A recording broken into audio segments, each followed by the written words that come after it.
cat, this shit acting up, man. Why stream y'all acting up, y'all? Our YNW MELLY, you know what I mean? His murder trial is live right now, you know what I'm saying? So I'm trying to bring that to y'all, man, but if stream y'all would stop, you know, I ain't even gonna say it before, you know what I mean? Before they try to do me wrong, man.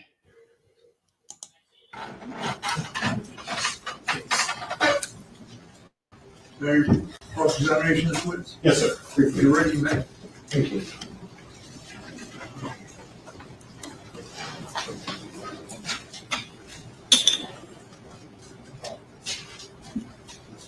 Sir, how are you? I'm good. Thank you for being with us.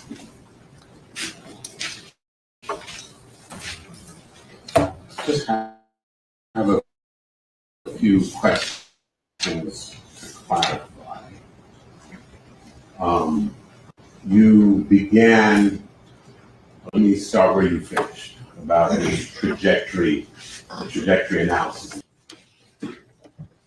You said that the purpose of your trajectory analysis was to establish the approximate height of the chute. That's what I said. Would that be one?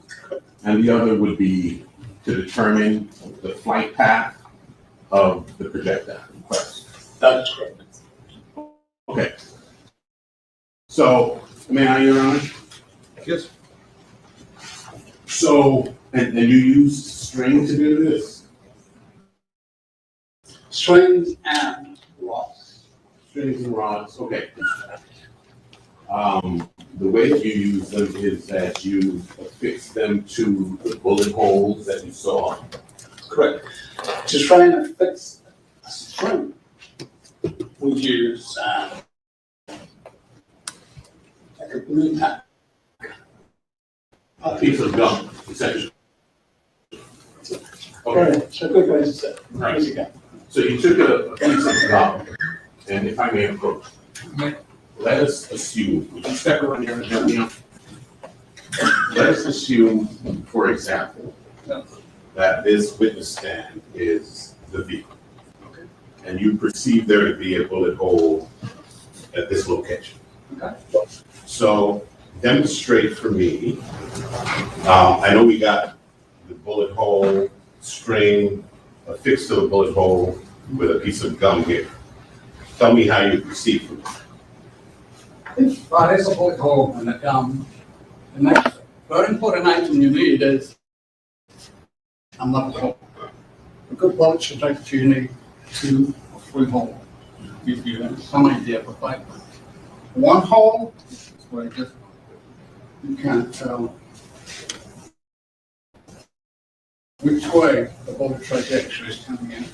Okay, so let's just, you did on at least 2 holes that you assumed or concluded represented the flight path of a single projectile, correct? Correct. Okay. But remember, they've got the rear windshield completely shut. Okay. So there's no holes in the wood glass, Right? but it's going into the rear seat. Okay. So one of the holes would be the first hole in the back of the rear seat, and the second hole would be where? If it goes through, then you have to move. Okay. So the holes that you analyzed with your string and gum were holes that perforated the back of the seat, and you could tell where they exited another part of the seat. The ones in the seat finish there. Why? Some bullets get into the electric. It didn't continue to the front seat. I know one did, but you're talking about the string area. It ended there. It didn't continue after. Okay. Well, I'm just trying to figure out where the 2 holes are. One would be the back of the seat, and the other would be the front of the seat. Okay. So those were your 2 holes. Yeah. All right. We'll take this from there. You have 1 hole in the front of the seat, right? And you have a hole in the back of the seat. Or the seat might be wider. and you affix the string on which side of the hole? Whichever area you can attach the gun to. Is it possible to do that? Usually it's not. Well, if it's on the outer area, how are you sure that you have identified the correct trajectory as it relates to the hole at the front of the seat? Swing is for this part, and then you can use the rods. You have to push it all the way through. So there you would push the rod through the hole. It will come out on the other side, the front side of the seat, which would indicate to you the trajectory. And then you would fix the string on the back of that rod. And then you extend backwards. Okay. And that's how you proceed. So there was no string that was affixed to the seat that was not done so in relation to a rod that had been put through. String is to latch out. The string is, that's the area to attach to the gun. Okay, but the angle that you extend the string backward is dictated by the rod that has been put through the hole and meets the other hole in the front. That's a yes? That's. You don't sound sure. Say it again, so just, say it again. The angle that you extend that string backward from the back of the seat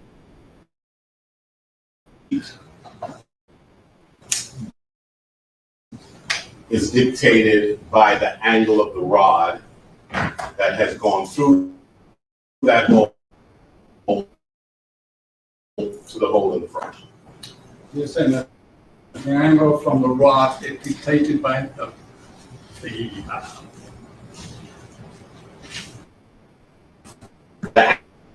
angle of the string.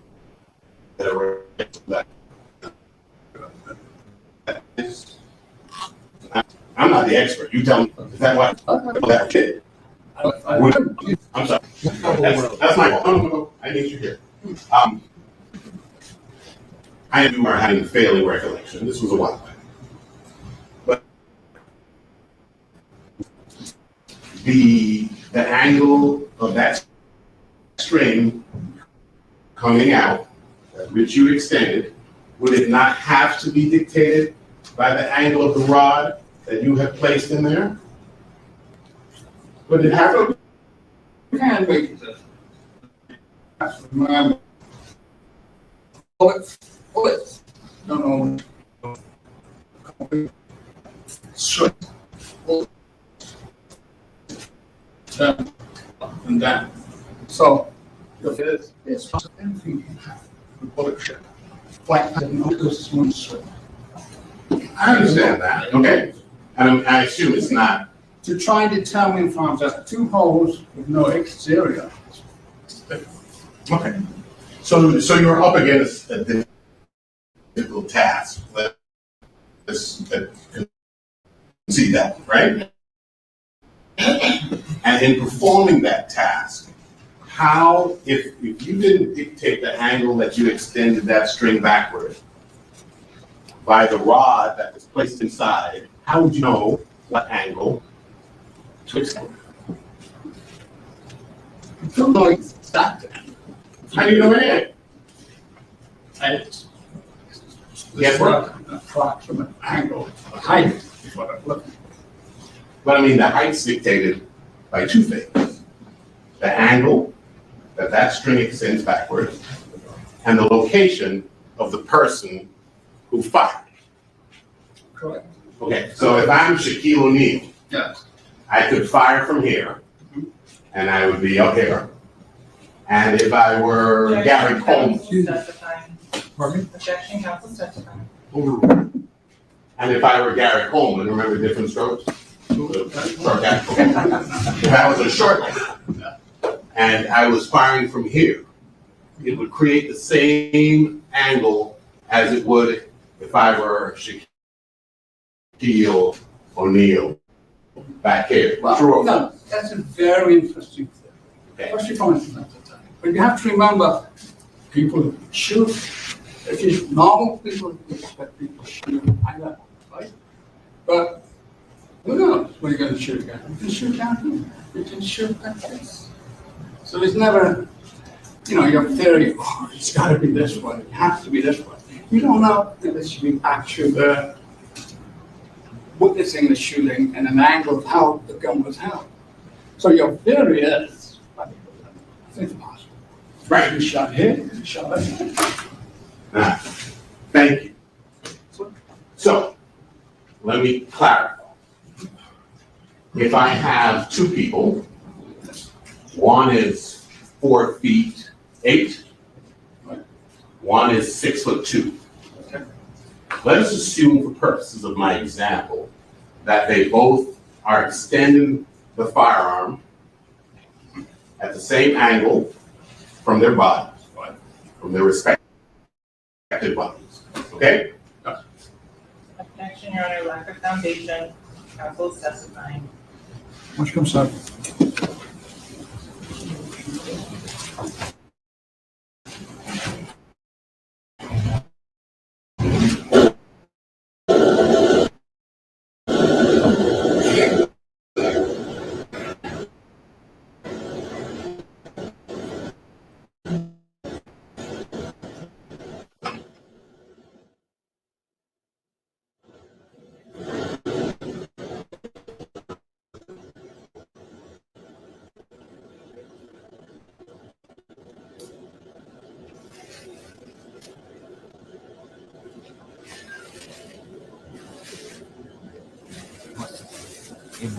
A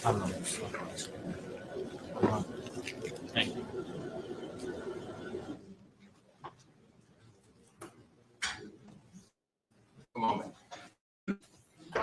So, we're shooting two different people at two different times. A person and a tall person. Assuming that both extending the fire, the person who is this short would expel a projectile that would enter whatever the target is at the same angle as somebody who is this tall. Can we agree on that fundamental principle? I agree. Okay. And as you correctly stated, there are even more variables. That is, and I wasn't trying to outsmart you, couldn't do that. They could be firing at one angle, could be firing at another angle, at any variety of angles. So in order to determine the approximate height, which was what you were attempting to do. Excuse me, turn off the phone, please. Which is what you were attempting to do, right? That's what I'm attempting to do. Okay. Answer your question. But it's approximate. Approximate. Okay, like I said, but you don't know if it was trying by moving. Okay. So it's one part of it. So now we have several variables. What angle the person is holding the gun, Correct. how far back they are, correct? Oh, pretty fine. Which one did you know? I did not know. You didn't know any. I know. So would you agree with me that when you have three variables that, at a minimum, there are probably more than we haven't considered, three variables that affect your analysis, none of which you know, you would agree with me that your exercise was. Well, you have a good point. Could you make an accurate? No. It could be. And there are other parts of the exam as well, we've not mentioned. That would even create more possible inaccuracies, right? It's, you don't know, so we do try to work out what happened, where it was shot, Who is she? Approximate height. Approximate height. Understood. You said you don't know everything. In this scenario, you don't know anything, correct? I agree with you. I didn't know anything about what happened. Okay, I never saw the video, you know. Wasn't on scene. okay. So knowing nothing and embarking upon essentially a futile exercise, knowing nothing going in means that coming out of that exercise, you know nothing, correct? Well, the way you say it makes it appear that way. Maybe. Make it appear different for you. Well, what I'm saying is, if there are several variables that affect your experiment, none of which you... Witness resume his seat and Sure. Mr. Howard resume. Sure, I'm sorry. Please, resume your seat. I don't mean to be... Theatrical. Excuse me, guys. Have a seat, Mr. Kelly, and Allison, just resume asking your question. Thanks.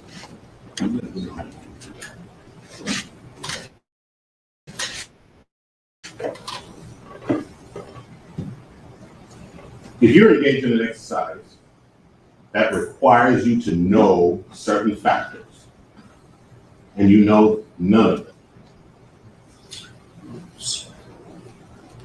So your question is, I'm sorry. I'm sorry for a second.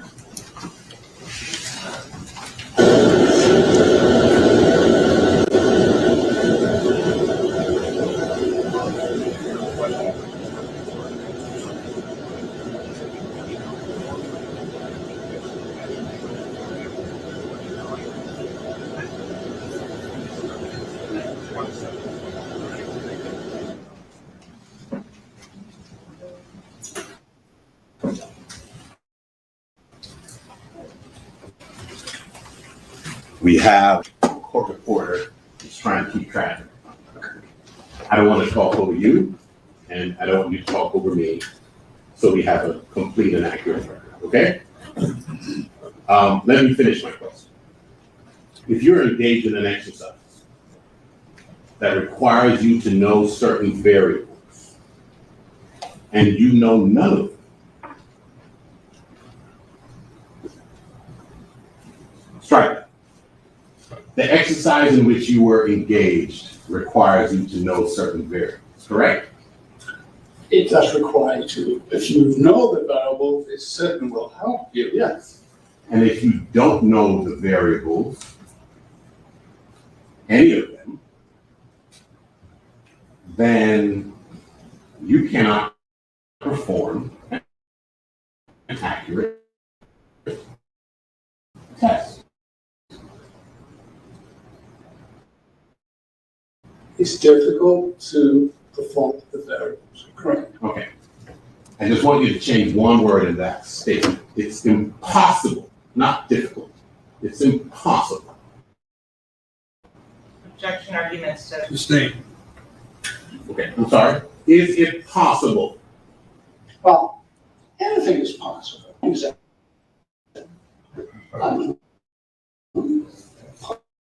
Possible? I just say, go on. It's possible. Right. Anything is possible. And that's what I just said. If you do not know the height of the person involved.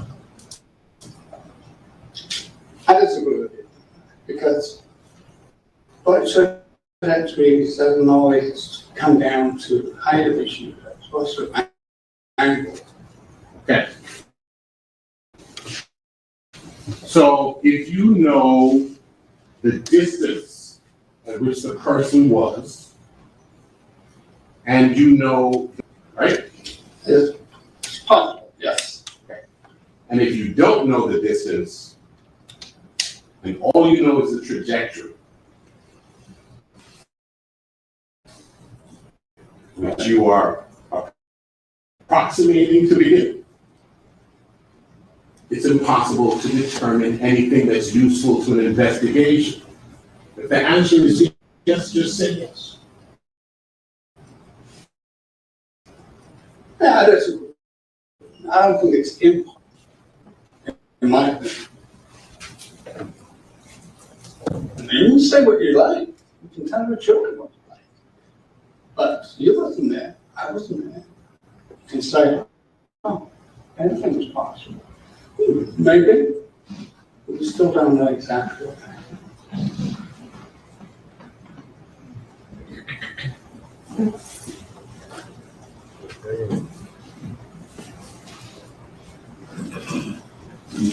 You have anything you want to add to that? Objection, Your Honor. Sustained.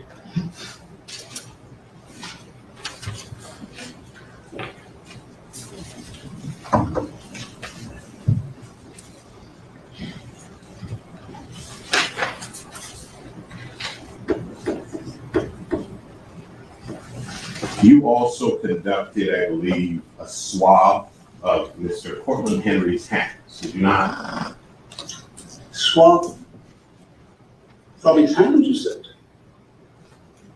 I'm sorry, let me ask you this. Did you conduct a swab that, of Cortland Henry from any part of his being? From Cortland Henry, I collected oral swabs for DNA. Okay. You didn't do any swab on his hands at all?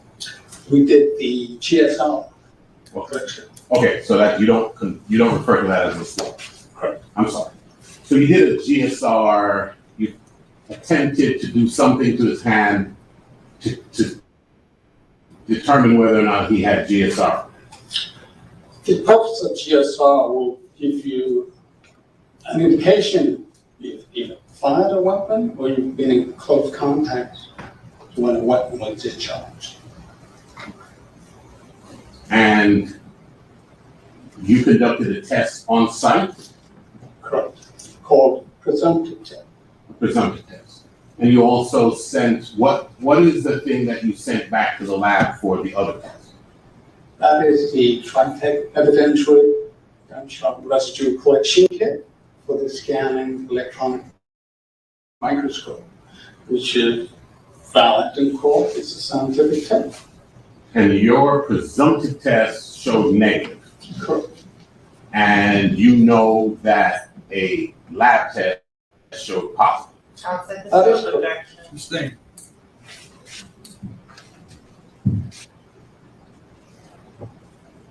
Let me ask you this. Was your presumptive test accurate? Objection, Your Honor. Outside the scope. Commissioner Site.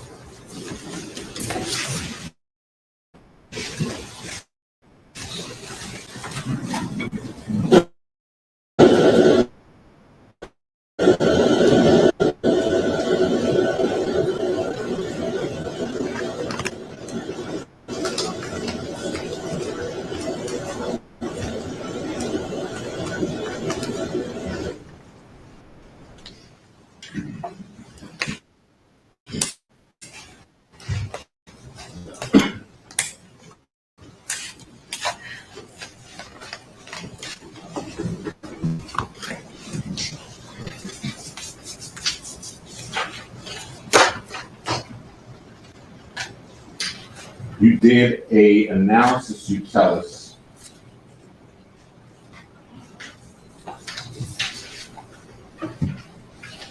Actually, strike that.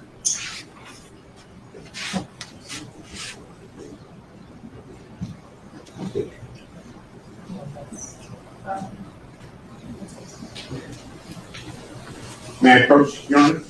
What, Justice? I have what I believe to be a recorder because I can take a peek. Go He ahead. needs his memory refresh. He doesn't. I wanted to identify. Go ahead. Thank you. And maybe I should mark it for purposes of identification as defendants one. Use letters for identification. Oh, I'm sorry. Defendants A. Mark it for you. items at the report and objection to Mr. Sidebar. Sure.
What y'all think? Y'all think YNW done for? Can I have him identified? I'm pretty sure, man. He done for, man.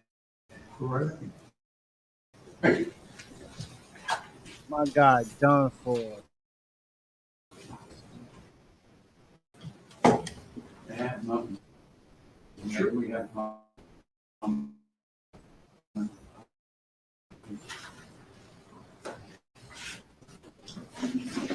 He done for. Like, come on.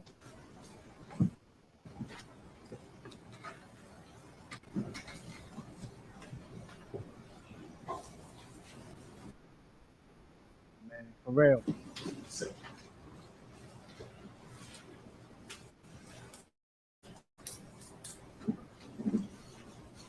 He out of here, yo. I don't care what y'all say. He's out of here.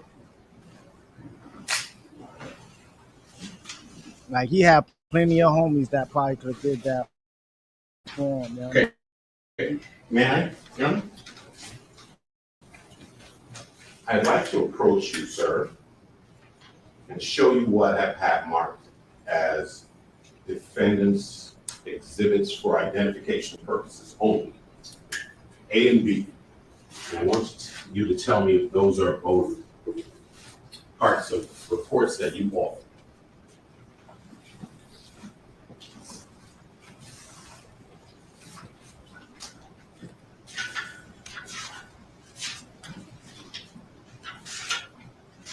okay. I also want you to tell me, without revealing what the context is, if the items identified as Roman numeral 1 through 8 on Unless he take that oath behind bars. is intended to convey information of the same nature He's gone. as those that are labeled 1 through 8 on Exhibit B. Not if they're the same thing, but if they're intended to convey information of the same nature. So your question is, I want you to look at both. defendants. Councilman? Pretty sure Florida got the best.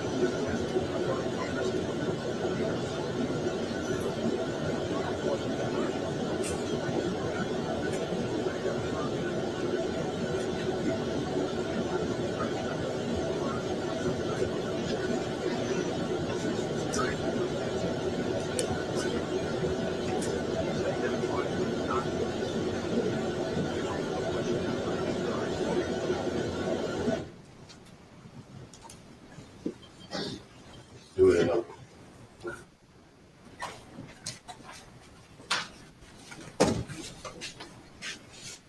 Did you look? I'm reading correct. What y'all think about Sorry. When you were determining approximate heights of shooters, did you determine the approximate height of a shooter at 2 feet 8 inches tall? No, what you're referring to on the report is not the height of the shooter.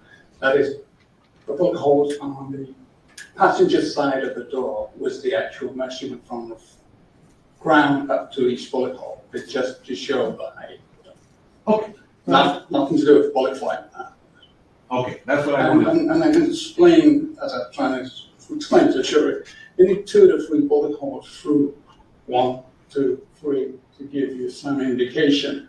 If there's just one bullet hole, it's not, how can I say, it's just no real forensic tests to determine the proper bullet flight path if you only have one hole. So the indications 5'10", 5'3", 5'1", 4'10" are approximate heights. Sustained. Sure, come sidewalk.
You, sir, came up with height trajectory. The highest one you came up with, not trajectory, the height of shooter, the highest one you approximated was 5'10", correct? What I previously said was approximately 5'10" from the rear shooter. The lowest, the shortest shooter height that you approximated was 4'8", right? That's what I said is that the approximate angle from that was like 4'8", yes. Approximate angle or approximate height? I mean, approximate height, I'm sorry. Okay. And you also approximated a height of 5'3". Yes, I did. And you approximated a height of 4'10". I did. And you approximated a height of 4'9". I did. And you approximated a height of 5'1". Correct. Okay.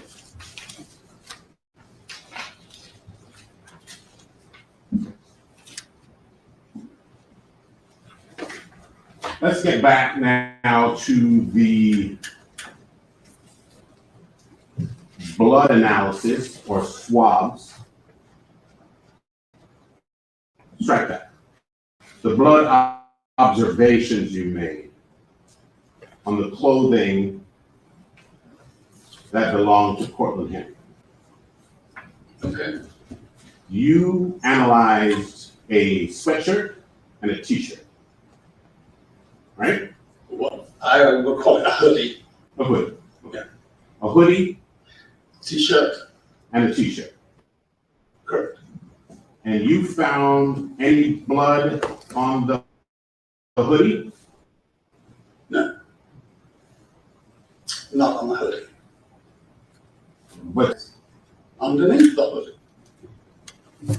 you found blood on the t-shirt underneath the hoodie, both in the front of that t-shirt and in the back.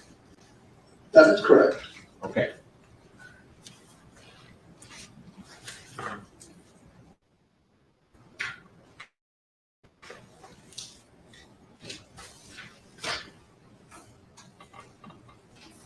One second here.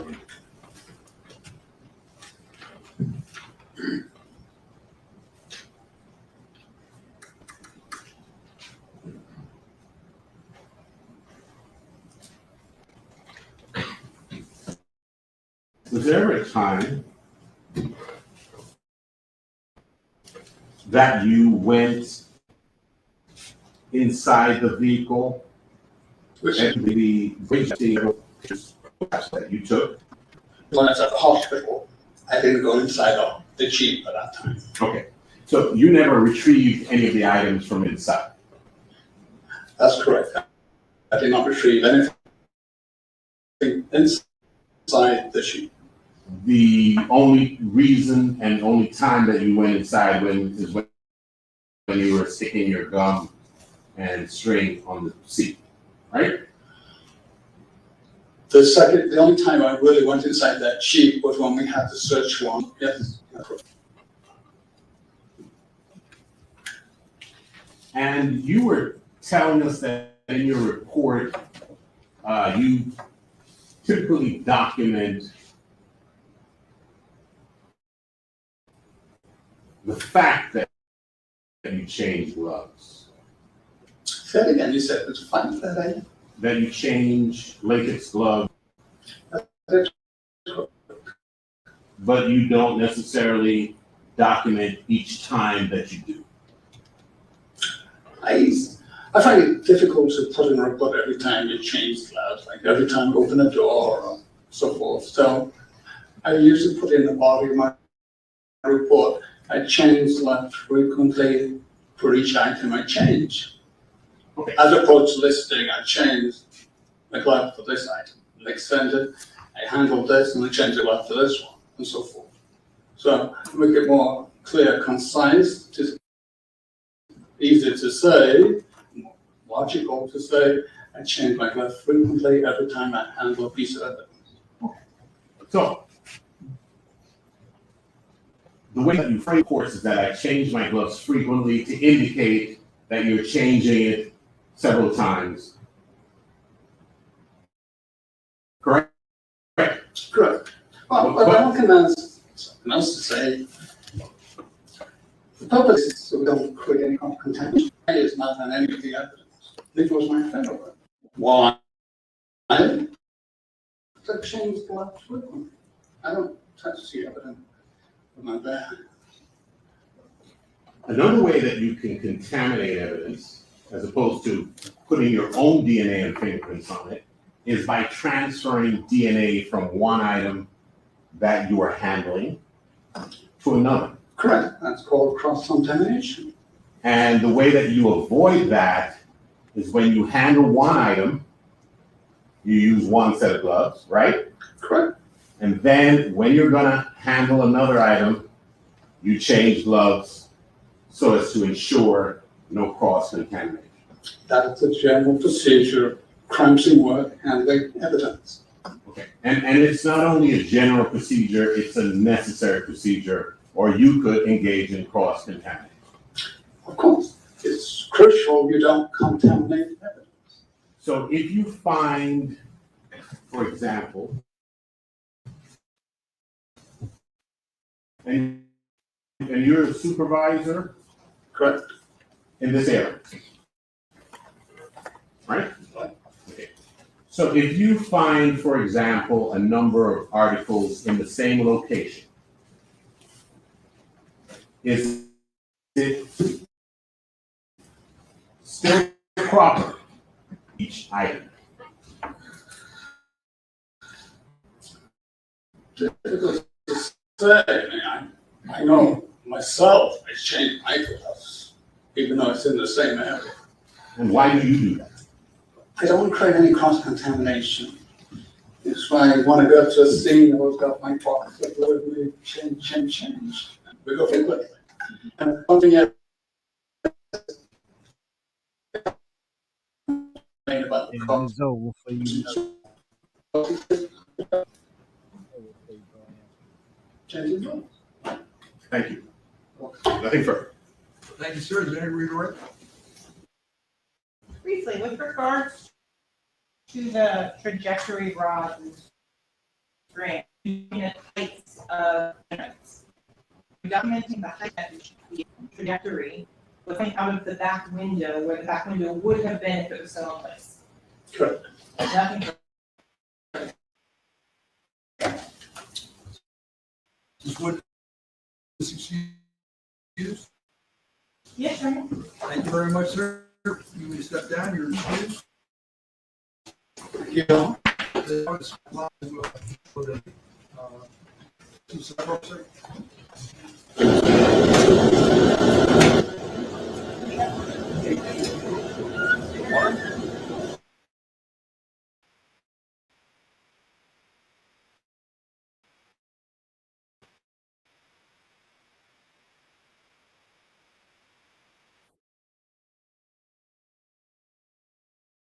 Damn, Melly, I don't know what to say to you, my guy. It's over for you, man. You know what I mean?